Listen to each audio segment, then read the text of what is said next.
சிலர் எப்பவும் தனிமையிலே இருப்பாங்க. அவங்க ஏன் அப்படி தனிமைப்படுத்தப்பட்டாங்கன்னு தெரியுமா? 1.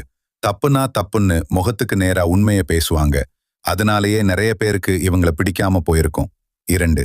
4 பேருக்கு பிடிக்கும் அப்படிங்கறதுக்காக இவங்களுக்கு போலியா நடிக்க தெரியாது.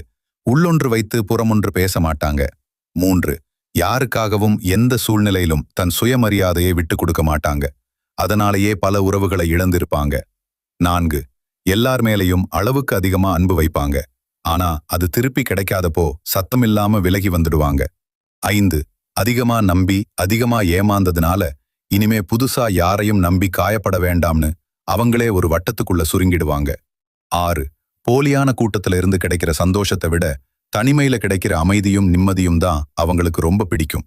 அவங்களோட தனிமை ஒரு சாபம் அல்ல, அவங்க தேர்ந்தெடுத்த நிம்மதி. இதுல நீங்க எந்த விஷயத்துல காயப்பட்டிருக்கீங்க? கமெண்ட்ல சொல்லுங்க.